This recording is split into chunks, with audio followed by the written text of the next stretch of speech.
So, good afternoon, good morning, and good evening to all of you who are present in this virtual session from different parts of the globe. In this session on ecosystem and sustainability education of the third international conference on sustainable education 2021. So, I welcome you all in this session being organized jointly by Wildlife Trust of India, Center for Environment Education, and Puspa Gujral Science City. So you are all are most welcome in this session. And at the outset, I must thank Mobius Foundation and the co-organizers of this uh, conference and in this session, who are providing us this podium to discuss a very relevant topic, which we are going to discuss today. It is very contemporary in the light that the UN has already declared this decade, that is 2021 to 2030, as an ecosystem restoration decade. And this ecosystem restoration, the decade on ecosystem restoration, aims to prevent, as you all know, it aims to prevent, halt, and reverse the degradation of ecosystems and effectively restore the degraded ecosystems, including terrestrial, freshwater, and marine ecosystems across the globe. And we are all aware that this restoration of ecosystems, it is not a very easy task. It takes time, but if restoration takes place properly, it will help improving the condition of people by ending poverty, by providing resources for livelihood, and combating climate change. And definitely, it helps in preserving the biodiversity on our system, on our Earth system. And preservation of biodiversity and preservation of other aquatic resources like soil, air, and water, our life will be going to be better if the systems are restored. Uh, but we all know a very famous quote of Confucius, who said that if you plan for 1 year, plant rice. If your plan is for 10 years, you plant trees. But if your plan is for 100 years, educate people or educate children. So education is must for everything, be it our economic progress, be it our social progress, or be it our environmental sustainability. And as you all know, we all are from the field of environment, either environment or ecosystem restoration, or for that matter, education field. And we all know that the education, it includes both formal and non-formal types. And both the types play a very important role in restoration of ecosystems. And basically, it is a tool to empower people to change the way they think and they work towards a sustainable future. If a society, if a person, if a family is not educated, it is not going to deal the issues which are around his surroundings, which are around him or her, in a better way, or so that it is sustained for longer run. So education is also very important. And this seminar, which includes both education and ecosystem. So we are fortunate to have this session on this session. And when we talk about sustainability or sustainable development goals, definitely whenever we talk about sustainability, the sustainable development goals come to our mind. And I can see Nandita is very happy to listen these sustainable development goals. And we find that education plays crucial role in strengthening all the three pillars of sustainability, that is the social pillar, the environmental pillar, and the economic pillar. So education has to play a very critical role in all these three pillars.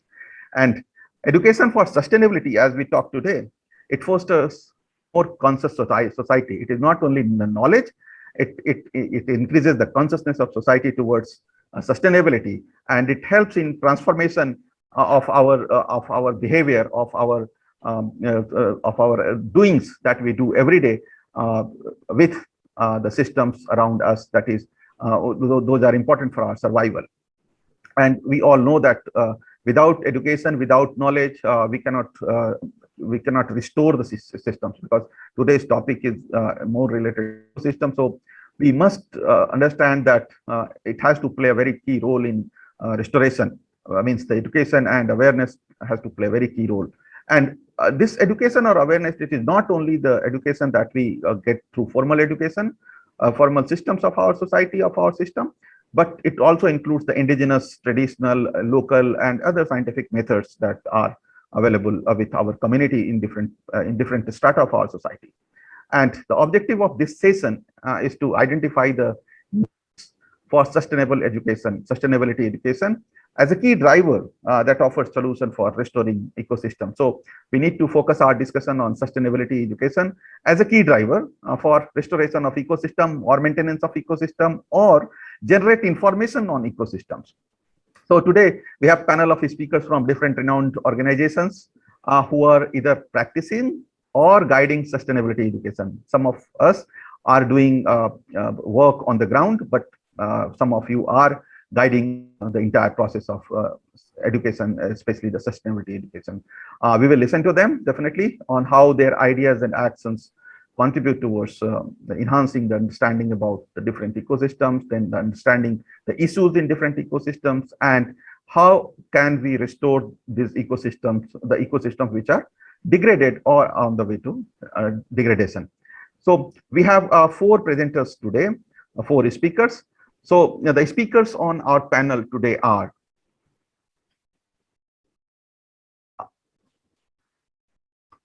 first speaker is Dr. Sandeep Tiwari. Sandeep is a program manager with IUCN SSC.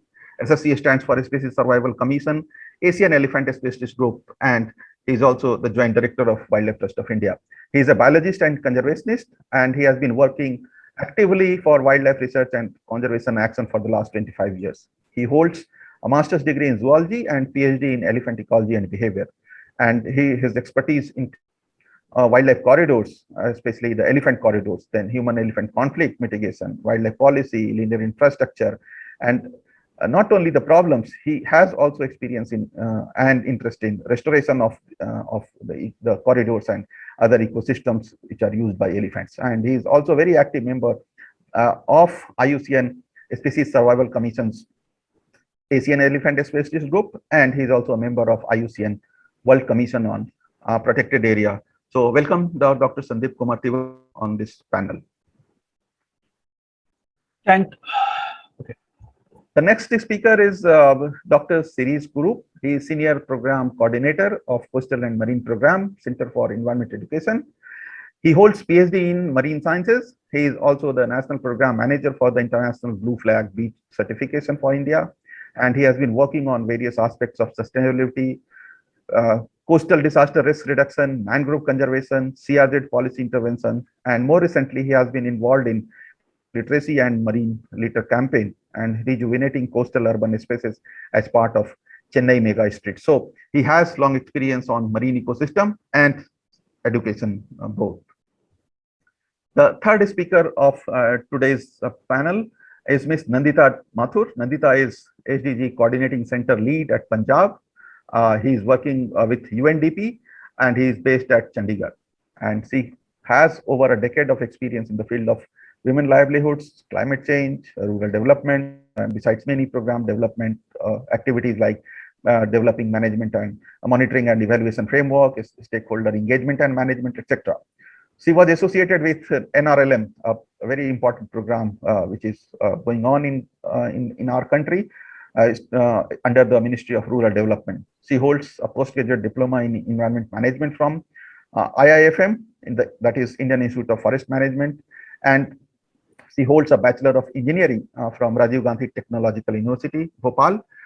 She has a certification in Innovations for Tomorrow from INSEAD, France. And the fourth speaker of today's panel is Dr. Praveer Deshmukh. He is counselor with Confederation of Indian Industry. He is having PhD in botany and having about 16 years of experience in the field of biodiversity, environment management, and climate change. His expertise includes the area of environment regulation, sustainable value chain management, and nature conservation. He joined CII in 2015 and handles climate change and natural capital portfolio. His work extensively involves engaging Indian businessmen and institutions at national and global level to integrate climate change risks and biodiversity values in business decision making. So, most welcome to all of you, the speakers, and obviously, I must also, uh, you know, introduce myself because I'll be moderating the session. I am Sameer, head of conservation at Wildlife Trust of India, and having more than 20 years of experience. And I hold master's degree in environmental sciences and PhD on human dimensions of wildlife management. I have been engaged in several government bodies for policy decisions, and I am a member of IUCN, SSC, Crocodilian Specialist Group, World Conservation, World WCPA, that is World Commission on Protected Area, and CEM, that is Commission on Ecosystem Management. So I'll be moderating the session and will act like a bridge between the panel and the speakers, panel of speakers and audience. So participants who are attending this session may ask questions by typing in Q&A on the main page of the event that you can find it here. And now we'll start the next session, that is next leg of the session, that is the panel discussion and presentation by speakers. So I would request all the speakers to complete their deliberation in 10 minutes. After completion of the deliberation, we would discuss the same with the panel members, and after that we'll move ahead to the next speaker. So first of all, I request Dr. Sandeep Tiwari to present his talk on sustainability education for ecological restoration and protecting wildlife, protecting elephants in Garo Hills, Meghalaya. So let's listen to Dr. Tiwari on his experiences and what's the things that has been done by him and his team in Garo Hills. Thank you, Dr. Sameer. I'll just share my screen.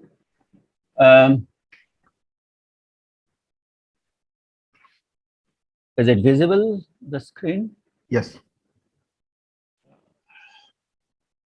Yeah, perfect. Hi, good evening, everybody. No, I thought rather than talking about the definitions and talking about the various concepts, let's talk directly of how we have been implementing sustainable education for ecological restoration in Garo Hills, Meghalaya, and there we have been working for over 2 decades there. And I was just attending the IUCN World Conservation Congress, and I really liked the quote by Ms. Ibrahim, who is the representative for the indigenous people of Africa. And she said, water is coming from nature, air is coming from nature, food is coming from nature. We now need to get out of our comfort zone and work as partners to protect nature and the people. And I think this is an apt statement that she has spoken about, of how critical today is to have those nature-based solutions to address the issues of climate change and the entire consequences that we all have been facing because of all the changes that we have made to the nature, all the changes that we have created to our entire landscape through our actions and the various species, the ecological and the development need.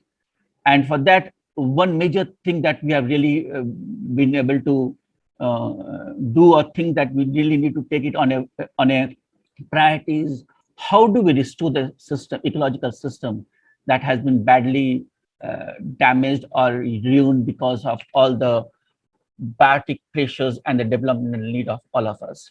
So I'm just going to take you to a few slides in Meghalaya, where we are working, as I said, for 2 decades of working with the community, local community, empowering them, educating them of how do we work toward to see that the entire landscape that has been impacted because of various developmental and biotic factors and fragmented, how do we work towards restoring this landscape, connecting this landscape.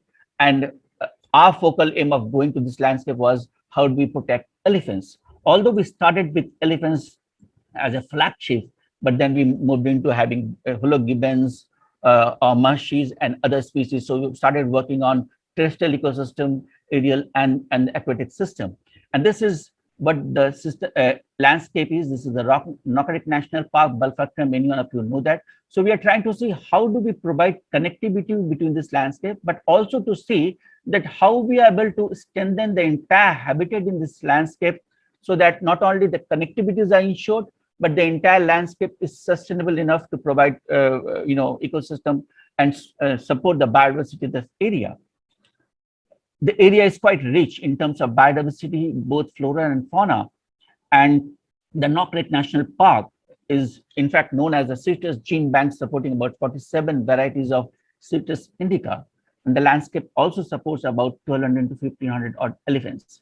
Just to mention that a major chunk of this entire area, almost 92% of the area is owned by the local community, and the Garo administration and the entire area is governed by the Garo Hills Autonomous District Council. Just to mention that this area falls under the sixth schedule of Indian Constitution.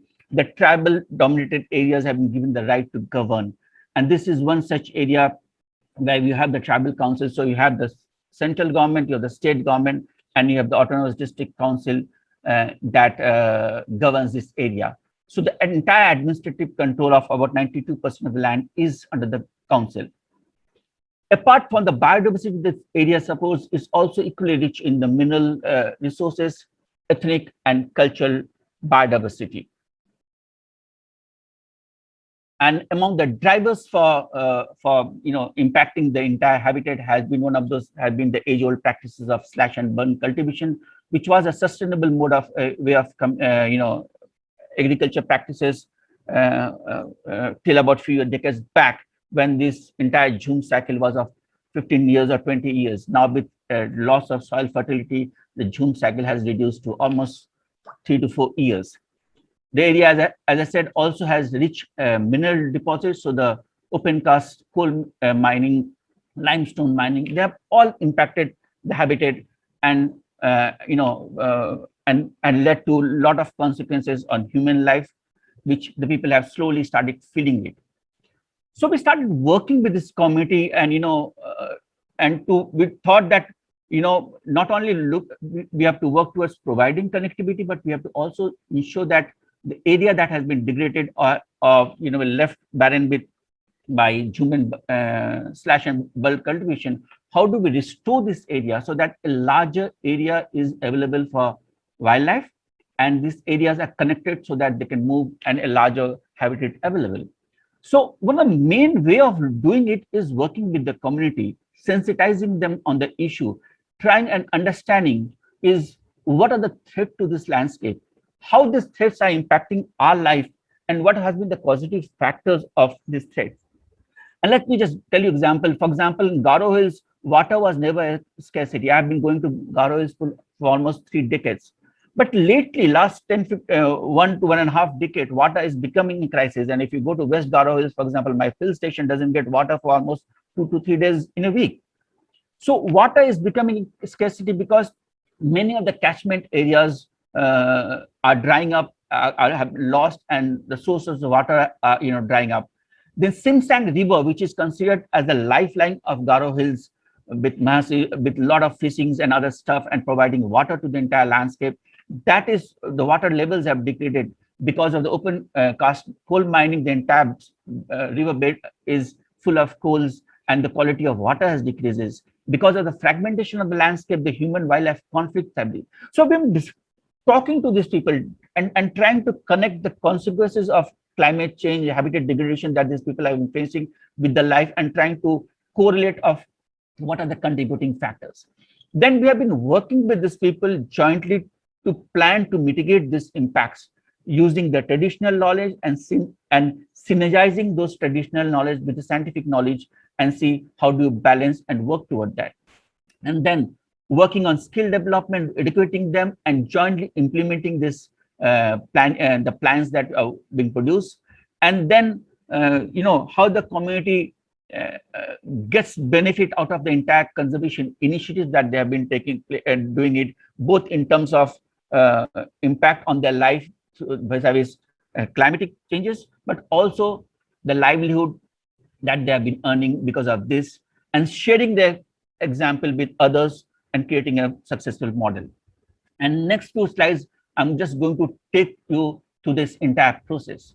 So this entire process, as I said, is how do you work with the community and plan together, talking to them of the problem these people are facing. How do you connect those problems with the changes in the nature that is happening take place, identifying the threats, and then mapping the resources and jointly planning it. Mind it, these are 2-way process. It's not that that we have been trying and talking to them and trying to explain. We, as a someone who thought that we know much about the scientific aspect, we have also been learning the various processes that take place there, using the traditional knowledge of trying to understand the landscape, understanding the biodiversity and how the thing works. So both of us have been, the local community have been, and all of us who have been working there, been jointly planning, understanding the landscape, understanding the issues, and then planning it. Minded that Meghalaya, as I said, is a matriarchal society. So it's just like the elephants, the Meghalaya, the community is also led by the women. And they are involved not only in looking after the families, but also working in the agriculture field, going and doing most of the work that is needed. And these people have been going to forests, collecting resources. So they know much about the biodiversity area, how the entire dynamics of the landscape works. So been planning not only with the main folks, but the entire women, understanding the biodiversity aspect, telling them and correlating what they see with the scientific explanation of the facts, working with the decision makers, educating them on the things. And here, as I said, 92% of the land is owned by the community and are headed by the Nokmas and village heads. So, and in this diagram, for example, you see he's a chief of the Garo Hills Autonomous District Forest Department. And we've been involving all the various wings from the State Forest Department, for the Garo Hills Autonomous Council, of trying to reach out to these Nokmas and village heads, educating them, telling them the consequences of various actions that we're taking, how it's impacting us, and how can we probably work towards in reversing this trend of degradation and working towards restoring this habitat. How can they come forward, set aside certain as part of the land for preserving the biodiversity of the area, maintaining the ecological integrity of the area, and how a remaining part. So basically planning with them the land use pattern in that area. We've been also educating and empowering the locals, the youths, the village heads, the villages, on how do we look at our resources, how do we map our resources, how do we map the various connectivities that is required for animals to move. How do you demarcate an area, whether it's a national park, a sanctuary, or a PA, or a village reserve forest? And we have been using one of the provisions of the 6th Schedule Forest Act to declare an area for wildlife. So most of the places where you use the PA network under the Wildlife Protection Act of declaring an area as a national park or sanctuary or conservation reserve or community reserve. But here we are using the 6th Schedule provisions of protecting area as village reserve forest, which is the area is declared by the village heads in discussion with the community, and the Garo Hills Autonomous District Council notifies this area as village reserve forest. We have been also taking them, because we strongly believe is seeing is believing and understanding. So we have been taking them to various areas which are biodiversity rich, showing them the various conservation initiatives that has been taken, various projects areas of Wildlife Trust of India and other conservation partners who are working landscape, showing them the successful example so that they can also learn from the experience and try and not replicate but see how those principles work in their landscape. And then we have been also working with Dr. Sandeep Tiwari, 2 minutes. Yes, 2 minute moments, I will take it. Working with the government, sensitizing them and ensuring that land is set aside for conservation and notified. We are also working with the local community, and this is the most important part, is working with the local community to restore the landscape. So, and when we initially started it, we just thought of, forming a nursery, doing saplings, but later on we taught them of how do you collect seeds, how do you do samplings, and then they have been involved in raising the saplings, in the entire plantation process, in the weeding process. So not only that they are involved in the restoration process, but by the doing so, in each and every stages, they are also earning out of it. And by doing themselves from raising a sapling to planting and maintenance, you're creating a sense of ownership for plantation. And that has led to survival of the species and of the saplings that you have been doing it, and has also helped in improving their livelihood. And just to give you an example, this is the area that we started in one of those plots in 2007, and this is how it is currently. And just I'll share one film where, how the local community has come forward and protecting the nature.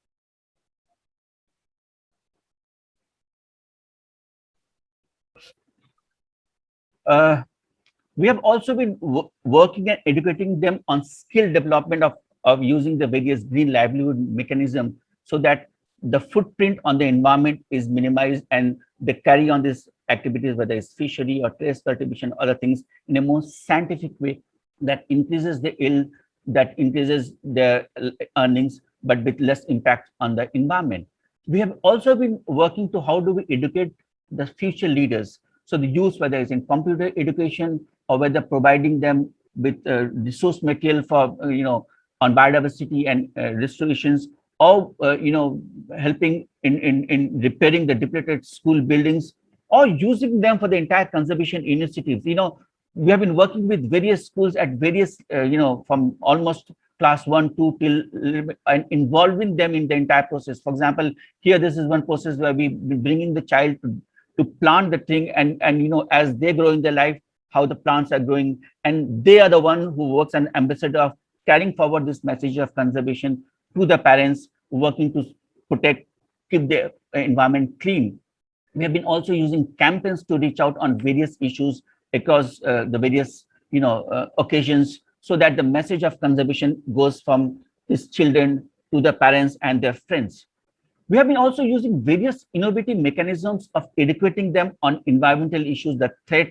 For example, we have been using sports like football or cricket in those landscape, where the entire, which attracts a lot of people as fans and spectators to see them. So where we discuss about this entire issue of the threats to the landscape and how they can contribute towards protecting this landscape. And we have also been using various film shows and to educate the youth in this language in the most interior villages, so that they understand what are the pressures on the landscape and how each of them can contribute towards saving this landscape by just making little changes in their entire lifestyle and also helping it.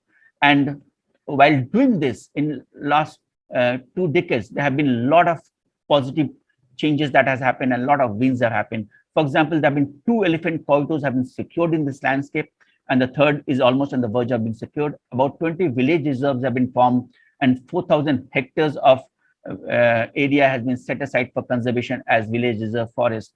About 300 hectares of degraded land has been restored, and the community is reaping the benefit of conservation through various social benefits that this community is been getting. I think that's all from me for now. Thank you, Dr. Tiwari. Thanks for showing the success of ecosystem restoration, engaging the local communities. So I'll take forward this discussion further, and I want to ask one question from you. What were the challenges while you were implementing this project? Because I know it has been, you are implementing this project for the last more than 10 years. So Yeah. what were the key challenges? Well, one of the major challenges, frankly speaking, working with the community is you need to have patience, because when working with it, it's not, you can't think of making the changes that easily. So you need to be, how do you keep your the various people involved in management? How do you keep them convinced that it takes time to convince the community? Second thing is acceptability among the communities. Why should anyone from outside come and start teaching us, and we need to practice this? So how do we set yourself, how do you work with them, how you use the right set of resource persons and influencers who have been able to influence them. We have been also working in these areas to make them understand that it is not only your problem, it is our problem. So, and working with them, creating those successful examples.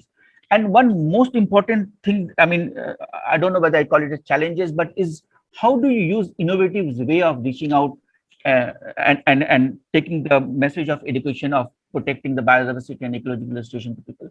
So that's the reason, I mean, we've been using various means of trying to think so that there is no monotony, and people from all age group, various strata of governance, community, locals are taken. So, I mean, there have been various challenges in that.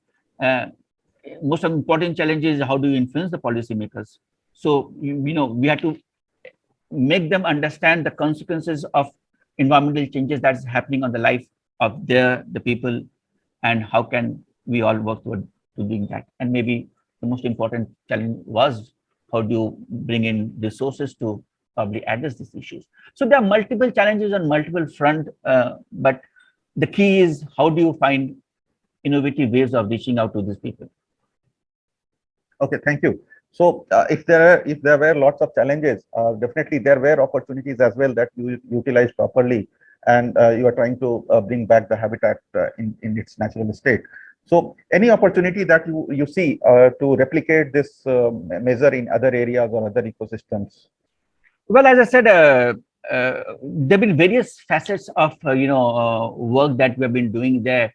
And one major thing that, I mean, which I would like to replicate in many other places is while doing the work of ecological restoration, we had two things in mind. On one hand, the concern of how do we restore the degraded landscape, but on the other hand is how do we involve not only few sets of people from a community, but how the entire community could be involved in doing it, and also getting the benefit of conservation. So as I said, rather than having a nursery where one or two people take care of an nursery, and where there is survival problems and stuff, we have been trying to work on a mechanism of how do you collect seeds in a scientific way from the forest, how do you do a proper selection of what species to be planting, what proportion to be planting, but also the most important thing is these people have been growing these saplings in their backyard, and for each and every saplings that they are planting, they're getting resources. So in that way, you're ensuring that each and every saplings that you get are in a good form to do that. But most important is how you are creating a sense of ownership among them. Because something like a guava tree, amrut, you put it in your own garden, and when you eat one guava from your own garden, the satisfaction that you get, you don't get it purchasing it from a mall or stuff like that. So we're trying to see how do we create that ownership about those restoration plots and places among the community, not only in doing it, but also in protecting and ensuring that each and every plant sapling that they are planting survives. And just that I'm very happy to share, in one of the areas where we had targeted about 100 hectares, and we had kept a target of about 80,000 standing trees at the end of 10 years. In that 100 hectares, at the end of 10 years, we got 1.3 lakh standing trees. And that, I think, is the major success of how do you involve community for a more sustainable way of restoring ecosystem. Thank you. Thank you for sharing your insights. Now, I'd like to ask other panel members on what do they think about the intervention. What is, if I say that, what is your takeaway message from this presentation? Each one of you, all of three, at least identify one takeaway from this presentation. So Sriji first. Yeah, thank you, Dr. Sameer, and really inspiring work from Dr. Sandeep Tiwari. I think the first thing which I think resonates with all of us in sustainability education is the actual approach of jointly taking up the whole problem and issue. There's a joint looking of the whole issue. There's a joint planning, joint engagement, and there's a mutual building of trust. That trust on which the other interventions start beginning. And then there's I think that is, for me, I find a very strong commonality with several of our own experiences. And I think that would be my I think that reinforces our the practitioner that it makes so much sense to have all people included and building on trust. Okay. I think that's it. Okay, thanks. Ms. Mathur, what is your takeaway? Thank you. I echoed Dr. Shirish, and it was an inspiring presentation. This is amazing work that's being done in Meghalaya. So I think in fact, there are two takeaways that I could get from the presentation. One was the participatory approach.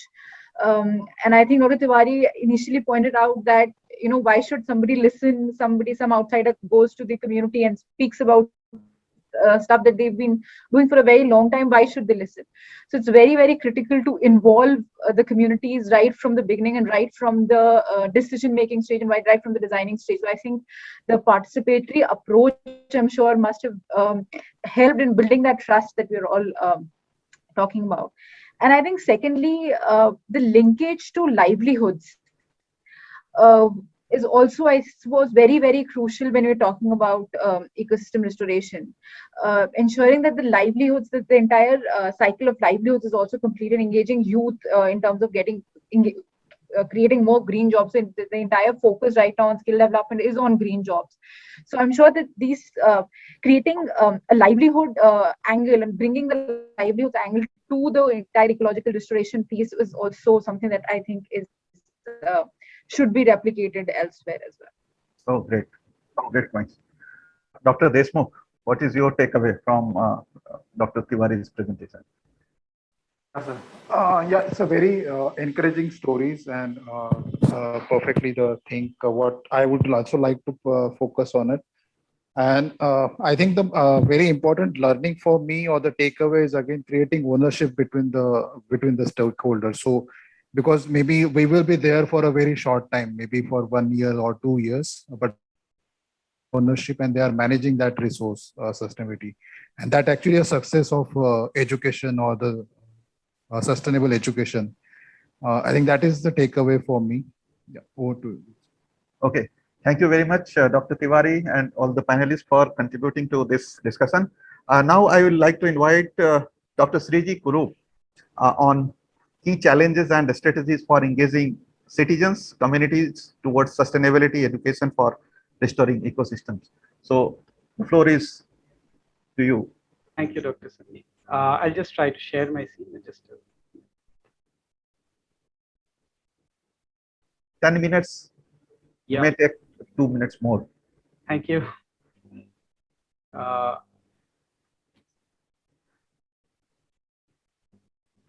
Is my screen visible? Yeah, perfect. Yeah, great. So it's very nice and honored to be part of this enriching discussions. And I think what I propose to kind of put through in my talk also is to look at our different institutional experiences that, and especially along the coast. My domain has always been on the coast, especially with fishing communities. And many of the key things which I think I found in Dr. Sandeep Tiwari's thing, I think a lot of things comes along in my talks also. So the first one, if you see on the screen, is there is this the context of the tsunami. And this is a particular village, a fishing village, almost like an island situation in Kadalur in Tamil Nadu. And as you can see, there is a Bay of Bengal on the side and a typical ecosystem where you have mangroves, backwaters, and so sensitive. And this is where when we were tasked to, rebuild houses, almost like 140, 150 houses. And the huge trend at that point of time was to get into a traditional way of using bricks and burnt bricks and all. And this is where we thought sustainability thinking and an environmental sensitive conscious approach to whole rehabilitation is what we had in the framework. And we took it forward with the community. And this is where the first experiences we found out that in that area, there are fly ash available, right? Especially from the Navy lignite power plant. But then it was a huge challenge on how do we enable the community to accept it, because although the power plant has existed since decades, there have been no buy-in for the fly ash kind of structures.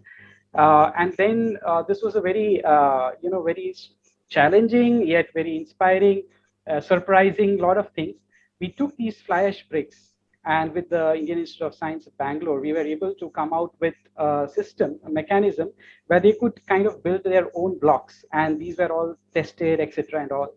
And I remember when these community used to take these bricks, put it into the seawater, bang them with their own methods, try to crash it, kind of do all sorts of stuff with it, trying to ensure that what they are receiving is something really good.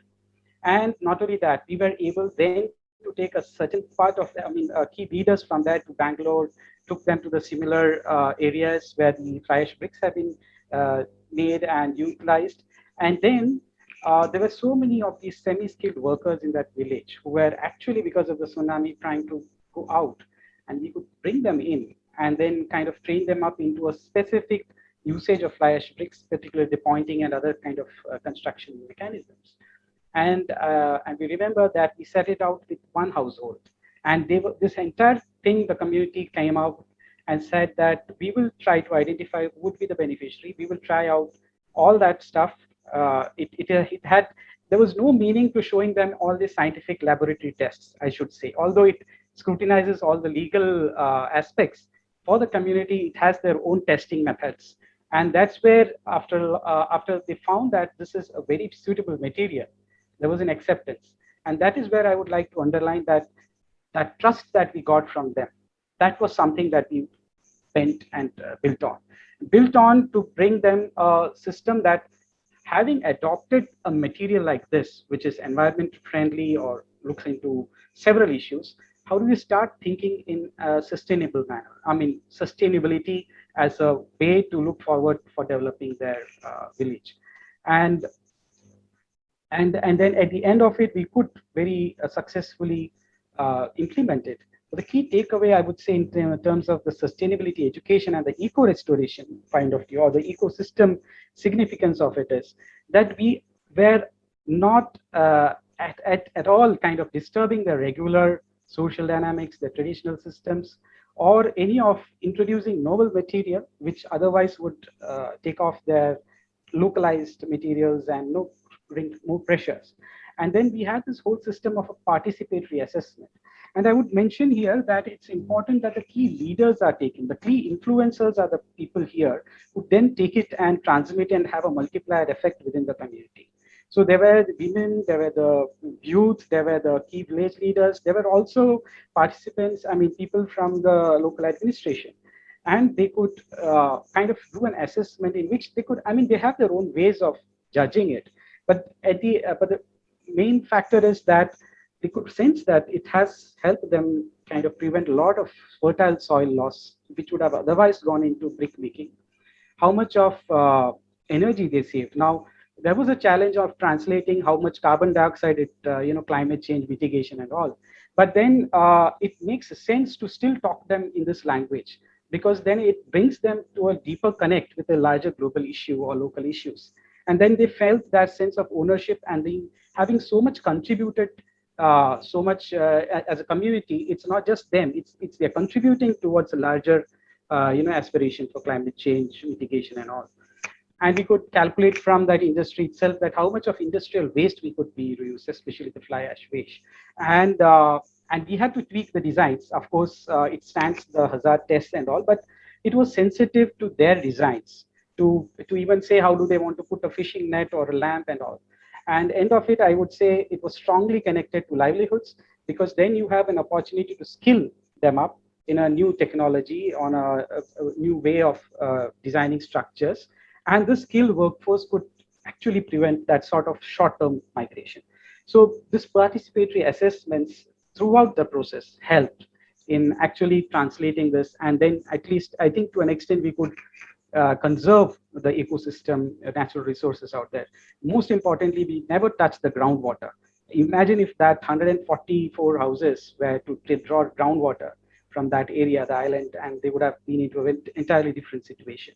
So that was the first thing I wanted to highlight. I would now move on to a series of exercises that we did with community along Tamil Nadu coast.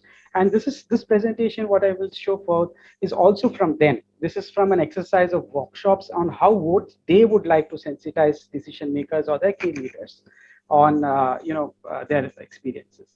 So this is a a typical area of port, which we ideally see in most of the coastal locations in India and internationally also. This is the Ennore area.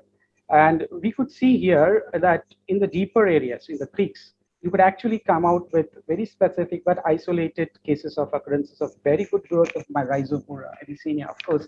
But all these are invisible. They are not in public domain. They never come up in the research papers, but they are there, and they, I think, they die a silent death. But then this was an opportunity where we could get researchers, also particularly the people around that area, especially people from Pulicat, which was much further away, to really see what happens in that area. And that is how this whole, I would say, we're reimagining the spaces.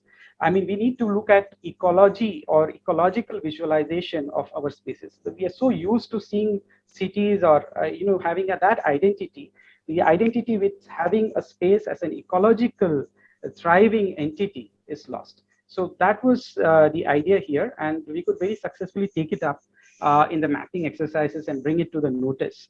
And I mean, this is something that in the workshop they came out with. How do you communicate powerfully? Or maybe this was their idea. They came out with a sort of a thing where the student says that, yeah, the particular industries and like, kind of bullying factor that they feel. I mean, they really feel bullied by something about, and there's no voices for them. And therefore, one of the key things that they came out with was that they really felt that legal literacy is something that would really help them in short-term gains. And I would say that this also helped in mapping several, not violations, I would say some of those key things, and then set up a program for coastal stewardship along the coast, in which legal literacy is a very powerful way of empowering them, empowering public also, and then you have very tactical ways of trying to then conserve restoration or biodiversity. And we have found that quite useful, but although not very, I mean, upfront, it can't be taken up, but I think it helps. It's a very important and useful tool to have. This is way back in Pulicat.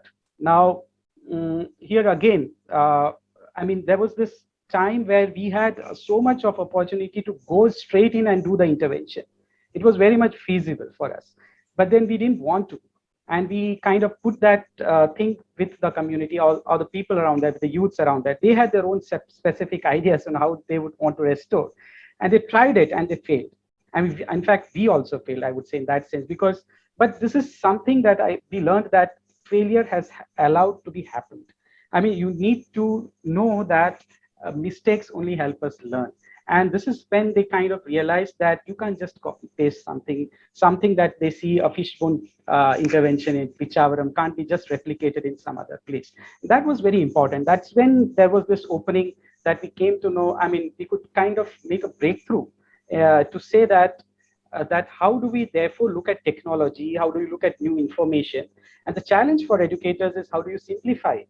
How do you kind of demonstrate it? How do you kind of bring them together and then look at the scientific evidence, at the same time look at the traditional knowledge? So this was one incident, I mean, I wanted to highlight.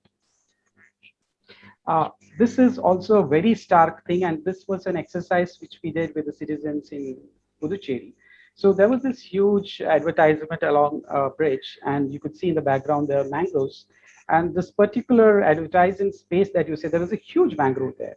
And this is all in public domain. I mean, it's something that they see every day. But the fact that the mangrove was cut out and then an advertisement came, it wasn't really, it didn't caught the eye of anybody, even citizens or any people around there. And we watched, like, what's happening? What is public perception on this? And therefore, the same set of cadre, which was therefore involved in Ennore, in the Pulicat, when they came around and they realized, I mean, the people, they talked to the people here, the communities here, and then they could choose those influencers. And then they could see that this is something that just is in plain sight, but doesn't get registered. And it doesn't require organizations or any PIL or anything to bring this out. This is just citizens in stake. And the important part is that what they could gauge from this is that mangroves or biodiversity in itself don't have voting rights. This was something that was very thoughtful that came from them. that who would speak for this biodiversity, who would speak for their ecosystems, something that is not in their immediate vicinity, something which is outside. How do you connect with them? And do you challenge governance on this basis of voting rights? Who votes for them? And therefore, it was very important that citizen engagement and public awareness, or vigilance, what we can say, we do need to use the vocabulary of vigilance. Just like how do we have corruption cell and so on and so forth, it's nothing less than that. So I think that was very strong, and moving more towards an ethical way of looking at assessments, biodiversity, bringing in the human connect. And that was where I think this part on sustainability education could be more and powerfully brought in. This brings to my very limited thing is that therefore there is this, we increasingly see the need for having dialogues or healthy conversations between administration or governance, or people who are in governance, and the public. It isn't that, and there are forums for it. For example, you have the Gram Sabhas, for example. You have anyway a legal mandatory stipulatory form of consultations whenever EIA is done. But then there are so many other forms. So at CE, we had one opportunity for doing the coastal regulation zone consultations for the Ministry of Environment and Forests around 2008-10 and later also. But apart from the ministry stipulated consultations, we ourselves had a very innovative way, something we call Samvad. And this has happened with the BT Brinjal. It even happens with across any of our interventions. But that Samvad is centered around sustainability as the key or as the central driver. And how do you start talking on those points? Therefore, all the grievances that maybe it's social grievance, there is an environmental grievance, there is a injustice, ecological grievance, all those grievances from multiple stakeholders, how do we kind of consolidate, put it in the form of justice so that it becomes more, it's more like a socially viable or there's a win-win situation for all. And there isn't this thing about multi-stakeholder conflicts, but it's a more of a way of being empathetic to each other, to looking at the perceptions on why a certain point of view is emerging. And therefore, this consultations, and I would say Samvad, really helped us to bring people together, especially communities, administrators, appreciate the different points of view, and then with a consensus, at least take one or two critical steps that would be important for the short term and sometime over the long term gains. This was a very key strategy when we did this coastal literacy, climate literacy, marine litter management across the coast of East Coast. And here I would particularly like to highlight the coast, you see how policy interventions influence happens. So there was this consultation which was happening in Goa, and there was all this attempt for having Kazan land being specifically, these are very special lands just on the coast, and they wanted to be conserved. But there was a huge struggle because you have multi-stakeholders eyeing for that same space. And unfortunately, many of those areas are considered as wastelands. Mudflats, for example, mostly considered as wastelands. I don't know how this categorization comes in.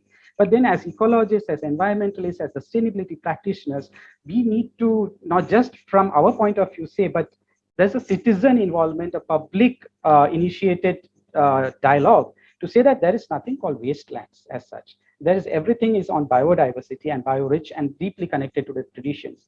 And therefore, in that consultation, the public could come out with so many evidences and that justification on why they would require the Khazans. So Goa only had that special consideration for Kazan. That precedent couldn't be taken up in some other areas.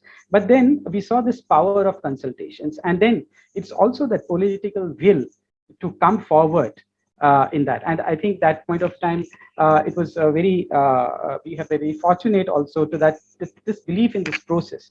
I think this brings us that how do we bring sustainability questions or important things on the public domain, on a public discourse? Does this become our regular discourse charcha? I mean, what we say as regular topics for discussion? Does it inspire our mind? Does it catch the attention of the public attention? How do we bring that part of it is what is our struggle still going on. But we have seen Samvad and public consultation as a very important tool to bring these voices out in micro levels, macro levels, but it's very important to come out. And there are results on that. I'm just coming towards the end of my talk.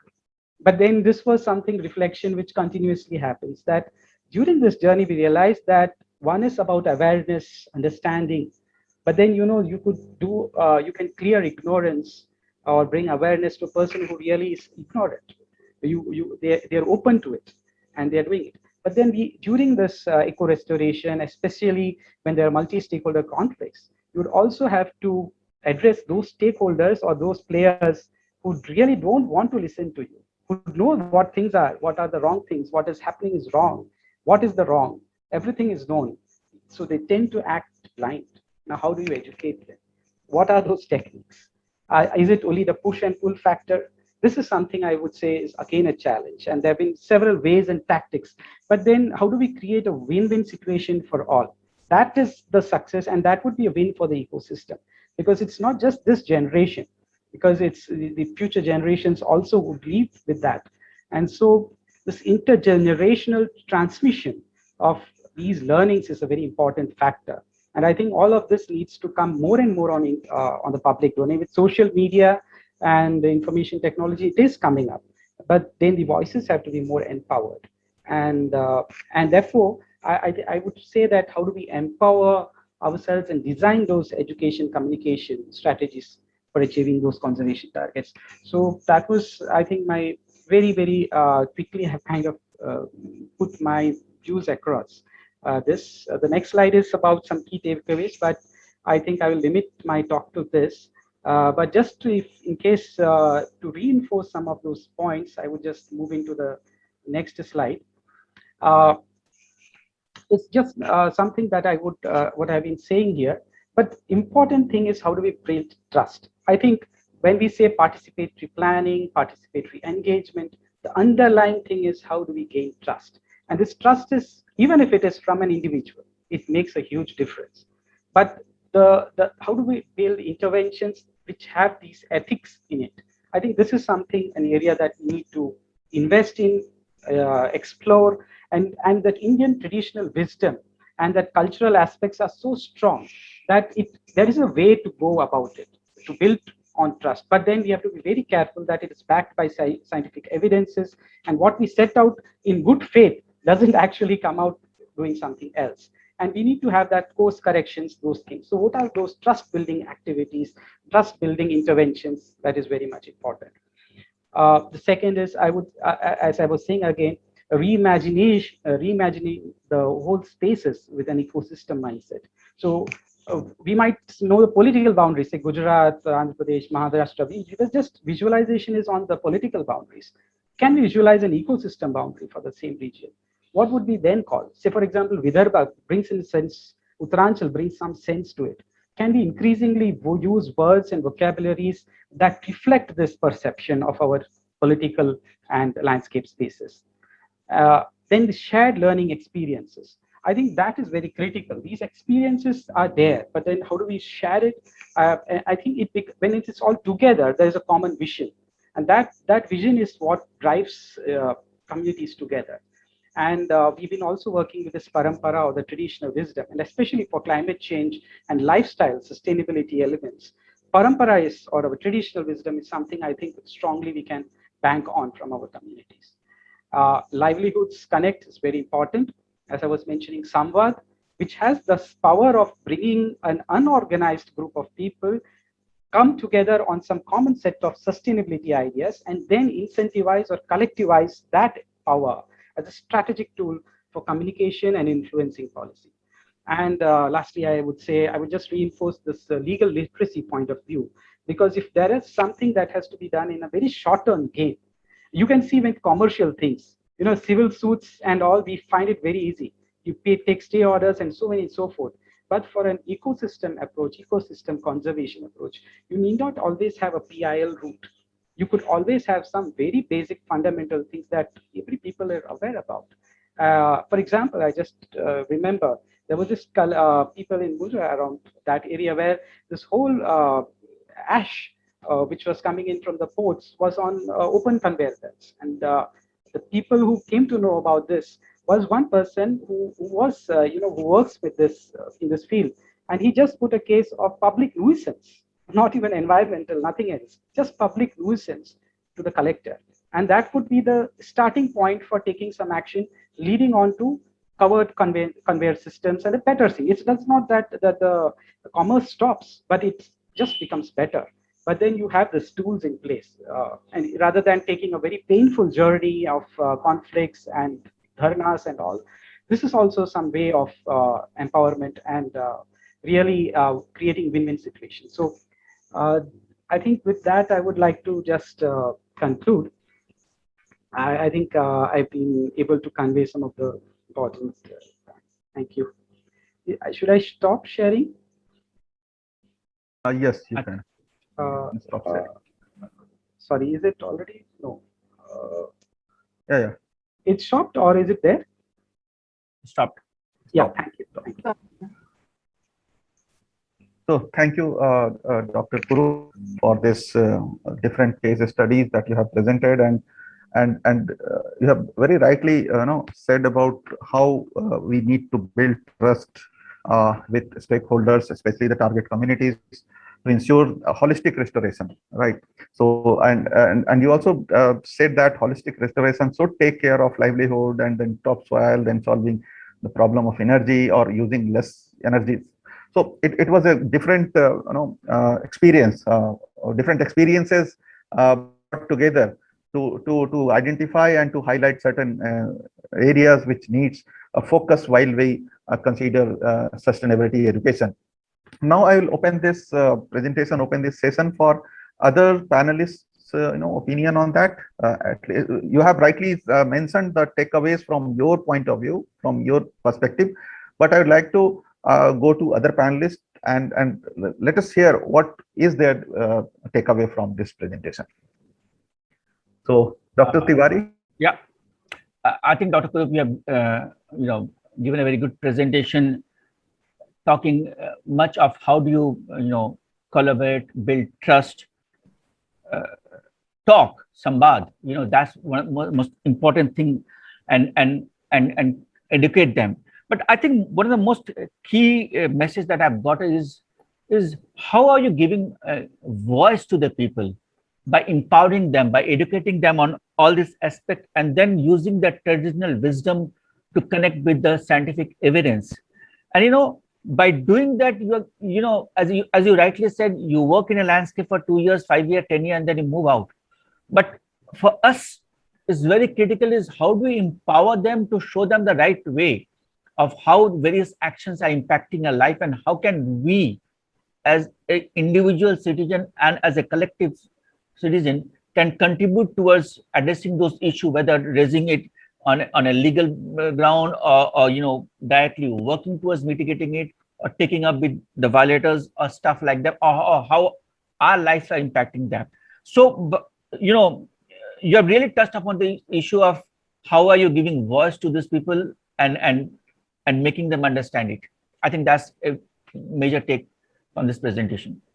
Okay, we are running out of time. So if additional points are in the mind of other two panelists, Ms. Mathur and Dr. Deshmukh, if there is something additional to these takeaways, please highlight those. I think Dr. Kurup has covered most of the takeaways in the takeaway slide. And I think yes, most of those are already covered. But I think the holistic approach that they've taken, instead of a piecemeal approach to in the building project, instead, just, right to the level of the fact that not using groundwater and creating sources for water, conservation. I think that just shows that it's a very well thought and a very well structured and a wholesome way to go forward. Okay, thank you.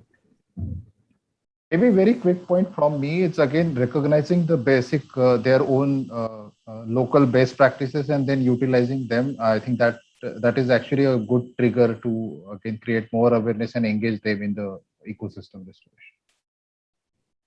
Yeah, that's it from my side. Okay, Dr. Kurup, what was the key challenge? One, can you mention that? For us, when in all these contexts, what we have seen is there are multiple players. So you have one set of players who are, of course, your community, who are, you might, I mean, they have this intended benefits. They can clearly see it. There are also these other sets who really not want things to happen the manner in which it has to happen. Okay. That is the challenge on how do you address multiple players. Right. In multiple stakeholder scenario, it is very important to. That conflict resolution is something that is very challenging. Yes. Now we'll be moving on to the third speaker, Ms. Nandita Mathur. Nandita, you can start sharing your screen, or you can deliberate. So, Sure, I think I'll just see a message saying that we're running out of time. So I'll not use any slides. And I have a very brief conversation. I'm glad to be a part of this panel where we have amazing technical experts, Dr. Tiwari, Dr. Kurup, amazing presentations, and very technically sound. So in my experience, where I worked with National Livelihoods Mission and currently with Sustainable Development Goal Coordination Center, where we are working with Government of Punjab on to support the government and provide it impetus for the SDG 2030 agenda. So sustainability education, though, comes directly under the SDG 4 agenda of quality education. It has a direct impact across all SDGs, which Dr. Sinha earlier also pointed out, across poverty, across hunger, good health, energy, and it has a tremendous impact on all of these. So we're working with government departments to address these challenges. So my focus for the discussion was on driving ecological intelligence and sustainability education at the last mile for the most vulnerable populations, for the most vulnerable community. There's enough research on the fact that the vulnerable communities are at most risk, and the climate change poses disproportionate risks to human and natural systems due to the exposure. Specifically in Punjab, where there's a huge agrarian crisis that is kind of accumulating in terms of soil fertility, desertification, increasing costs of adaptation.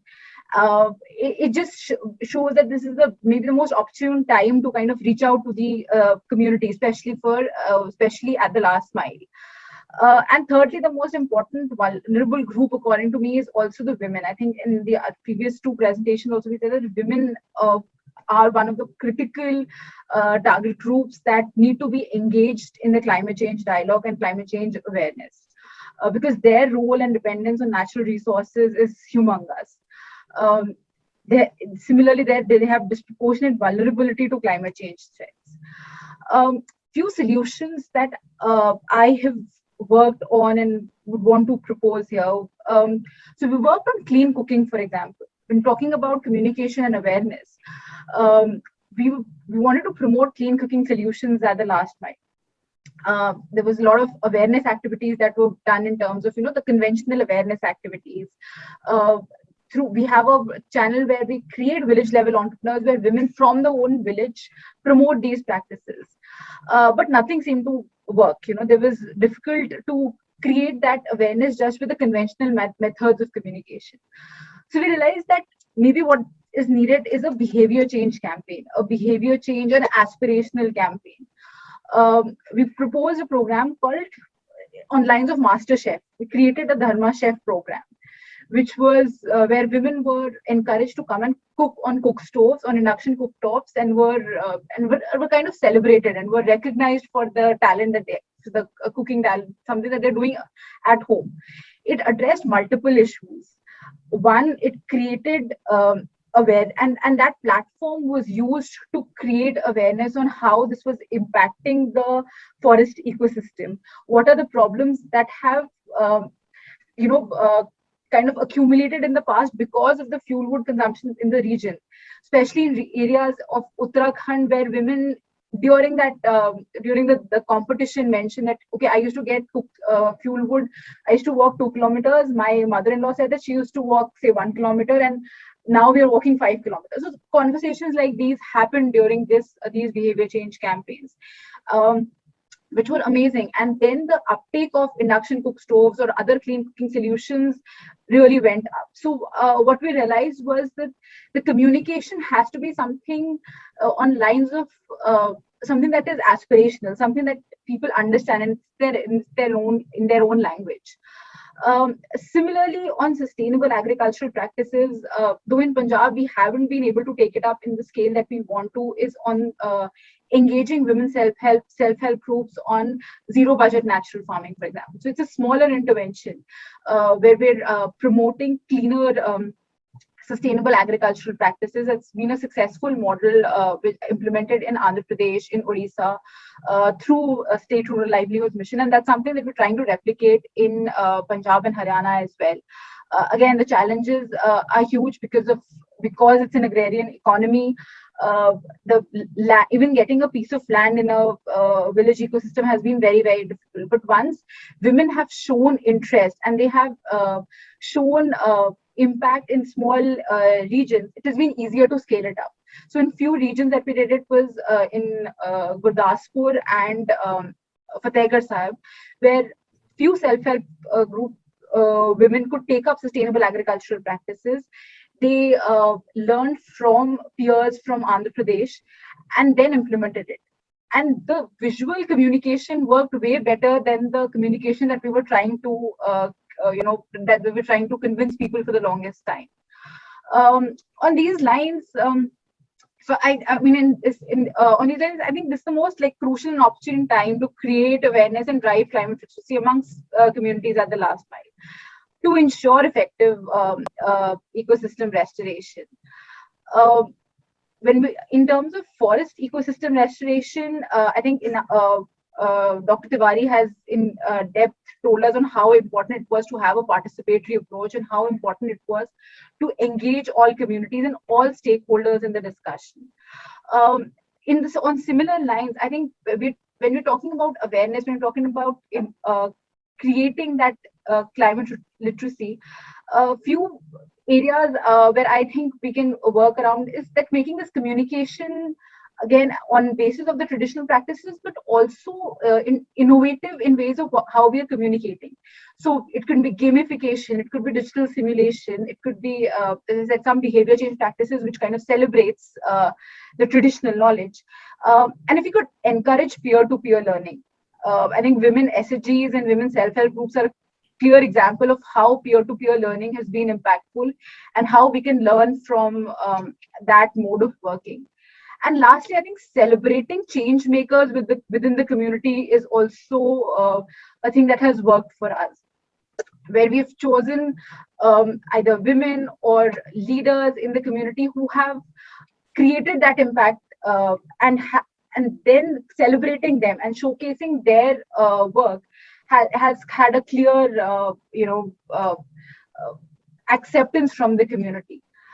And lastly, I think in terms of the sustainable restoration practices, sustainable agricultural practices, one platform I think that we're looking to leverage and we've leveraged in recent past is the People's Campaign, which is for GPDP, which is the Gram Panchayat Development Plan platform, the People's Campaign platform, which initiates in October. So we're using this platform for localizing SDGs, taking SDGs at the last mile and communicating about SDGs to the community. Now, this platform is where people come together to discuss their issues, where we have stakeholders also from the government to discuss what are the challenges of the community, and it also creates a very, very interesting dialogue. So we had UNDP has selected 5 villages as model villages, and we're working in Patiala on these 5 model villages. So the entire GPDP is being used as a platform to create this get this conversation, get this dialogue going. And I think that this platform we are looking to further use this to create more sustainability education and to bring in projects and bring in pilots which impact the community directly. I think that's it from my end. I've just kept it very, very brief, but happy to get into further discussion. Yeah, thank you, Ms. Mathur, for being so brief, because time is a key constraint right now. So, but you communicated everything that you wanted to tell. So anything from other panelists specific to this presentation, this idea of Ms. Mathur? I think her point on the key influencers celebrating change makers, that I think that was very important part of that, especially the time constraints that we now have. Yeah. So celebrating change makers, right? Good. So now we shall move to the fourth and last presenter of this session, Dr. Praveer Deshmukh. Dr. Praveer, now floor is to you. Yeah, sir. So I will be very quick. And yeah, definitely all the three panelists are the implementer part. But as a CI, I am not an implementer, but I am also an, so we have a platform called India Business and Biodiversity Initiative, where we are actually supporting Indian businesses to come on board, talk about the biodiversity, and also take that learning to their operations and also the nearby local community or whatever, wherever they are sourcing their raw materials or products or selling their products. There we're trying to integrate the biodiversity aspect in that areas. And I think there are one of the case study definitely I would like to share very quickly. So in 2019, I have visited one of the location of one Ayurveda company where they source from the tribal communities. And what they did in that area, so they have trained, identified what is the raw material or what is the medicinal plants available in that area, and then they trained them that how to extract it, how to process it, how to conserve that plant species in a sustainable manner. And they're also given a buyback facility too for them. So they have created a small forest producer group, and again they have enabled the financing for them and all these things. And what is happening after 1 year and 2 years, that each and every farmers or the community person is able to take the benefit out of that products. So it is again for at least 2 months they have now a new income source for them. And that's why now the trigger has been started in that area, that now they are protecting that type of species, which is again actually helping them to get the additional income. So again, connecting with the livelihood, I think sustainable education with the livelihood is very important. And again, how we can give them a buyback facility. And I think that is what a learning from my side is from the most of these local communities or farmers, and even so CI is also working in the Punjab and Haryana on the Clean Air Better Life initiatives with the 200 farmers. Definitely the connection between the technology providers, the buyers, and all this thing is very important to drive this sustainability aspect. And adaptation will be much higher because they will know that where I can sell the product which is more sustainable, where I have invested more financials, and then I will get more financials. So I think linking this sustainability education with a livelihood definitely is important. And I think we can also see from some Mr. Sandeep Tiwari's presentations or Dr. Shree's presentation, where they have tried to that link it the livelihood part, and then you can see the improvement in that adaptation of these practices is much higher. So similar thing we are actually following with the businesses, mostly with the Ayurveda sector or the spice companies and agriculture companies, that how they can go with their farmers, talk about all this aspect, and also give them a much stronger returns. So I will quickly come on the challenge, and I think only challenge which I have seen that we have lots of certification systems, lots of multiple methodologies, and that's why the farmers and the local communities got confused, that one company or one certification system is asking for something else, another is asking for something else.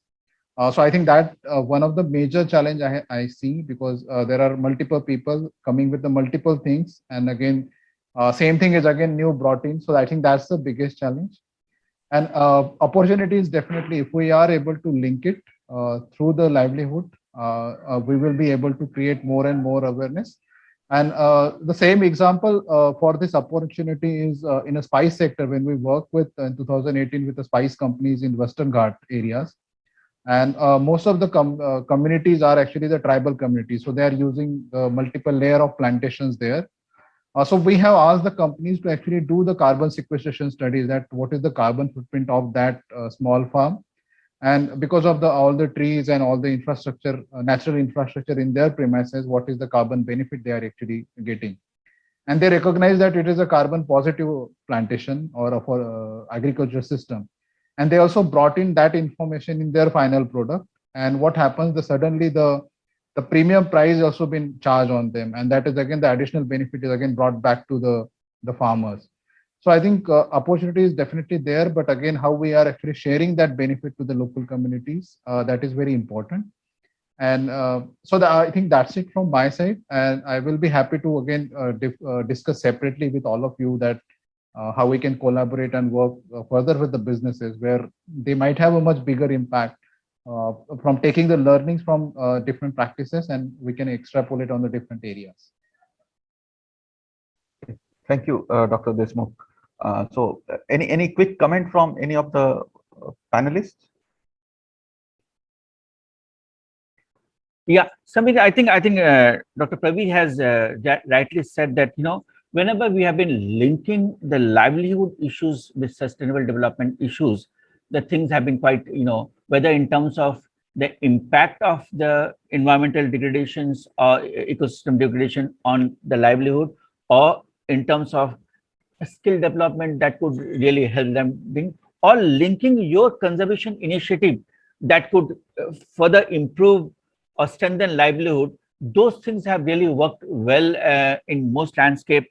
I mean, for example, in Garo Hills or many other landscape that where we have been working, when we have been able to link those initiative with that could strengthen the earnings or livelihood, that has really worked well. I mean, small example of habitat restoration, which I talked about, and how community was involved. Dr. Tiwari, we are running out of time. Yeah. So the message is quite clear that we need to, if we want to conserve our ecosystems, we need to link it with livelihood, and especially when we are working with communities at local level. So the message is quite clear. The message is quite clear. One more thing aspect is not only livelihood, but if you are able to link it with the life of the people, anyhow is impacting, it is making, whether you're providing them health support or education support or many other supports. Okay, thanks a lot. Since we are running out of time, so thank you all the panelists for your very insightful discussion, and definitely we have learned a lot from each other's experiences. Quite a few points were common across all the 3-4 sectors we talked about today.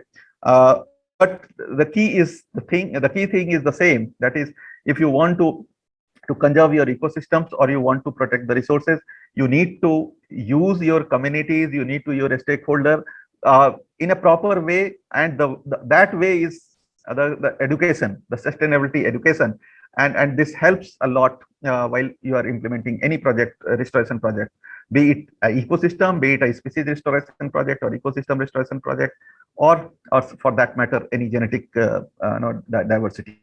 So thank you all, because we are running out of time, so we need to join the panel, the plenary session. So thanks everyone, thanks a lot for your kind cooperation and very nice deliberation. Thank you everyone. Yeah, Thank you thanks all. Thank you so much. Pleasure. Thank you. Thanks. Bye.